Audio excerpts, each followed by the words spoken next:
According to a new report, LSU quarterback and top quarterback prospect in this year's NFL draft, Jayden Daniels, hates new Commanders GM Adam Peters and does not want to come to the Washington Commanders. Today, I'll be breaking down that rumor and whether or not you should believe it. And then also today is the NFL franchise tag deadline. Commanders did not tag anybody, but there are a bunch of moves that have been made around the National Football League that do affect the Commanders as we approach free agency. So before we get into today's news and rumors, do me a favor right now.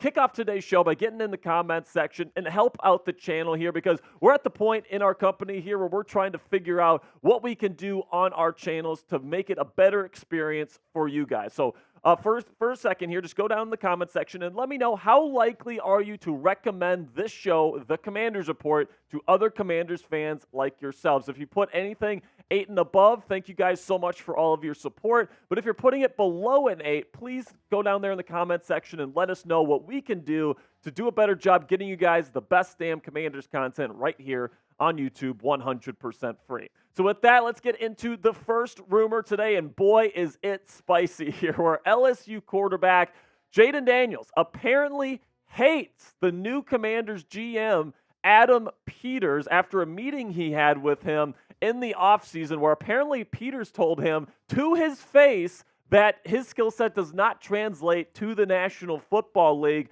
This comes from Mark Tyler from Hogs Haven, who has a connection, and this is what the connection had to say. This notion comes from Eric Bieniemy, whose son showed him a text from a buddy in Illinois this weekend that said, "Tell your dad, Eric Bieniemy, that Jayden Daniels hates Adam Peters." Apparently, Daniels and Brandon Ayuk are very close from their days at Arizona State, and when Ayuk connected Daniels to Peters in late 2020 or early 2023 about declaring for the draft, Peters allegedly told Daniels he doesn't think he has the talent to be selected before the 5th round, and he doesn't think his skills would translate to the National Football League. So this is, of course, before Daniels went on his tear at LSU this past season. This was last offseason. At that point, nobody really knew what Jayden Daniels was or would become at LSU in his final season of college football.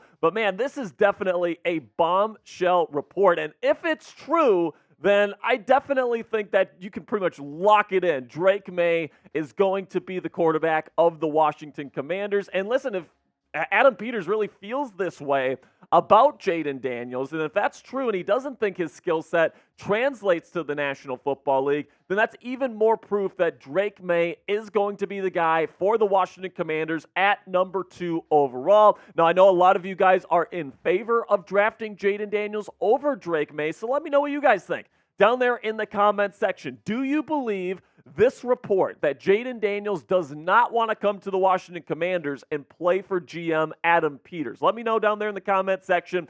Type B if you believe it, or type D if you don't. This is going to be the pinned comment on today's show, so YouTube's going to throw you an ad break here in just a couple of seconds. When that happens, take advantage of that time by answering today's pinned question. So today it is the NFL franchise tag deadline, and we've known for a little bit now, Adam Peters has told everybody that they're not franchise tagging anybody. So not Kendall Fuller, not Cameron Curl. They're going to pass on putting the franchise tag on any of their players this offseason. And that means that both Cameron Curl, the strong safety, and Kendall Fuller are both slated to become free agents once free agency opens up next week, Wednesday. So I would still expect potentially that the Commanders are going to maybe sign an extension with these guys, maybe make it less than what the franchise tag number is. For safeties, it's over $17 million. For corners, it's over $19 million, almost $20 million this year. So if they're looking to re-sign these guys, I would expect they're trying to get it under that franchise tag number that they would have paid if they would have put the tag on either Curl or Fuller. For me personally, I do think Cameron Curl is the more likely option to get re-signed, but I guess we'll see how things transpire over the next week or so. Then we get to the other franchise tag news around the league, where it was expected, and we got confirmation today that the Carolina Panthers are franchise tagging Brian Burns, and the Jacksonville Jaguars are expected to franchise tag Josh Allen, the edge rusher, today. So, of course, these two guys were considered the top two free agents at the edge rusher position. And now that they are off the table, now that leaves Danielle Hunter as the clear favorite, the clear number one, at least in my opinion, edge rusher to hit the open market next week during NFL free agency. And I definitely think Adam Peters, the GM here in Washington, is going to make a big push to put Danielle Hunter in a Commander's uniform for the foreseeable future. So we take a look at Hunter's numbers over the last 4 seasons.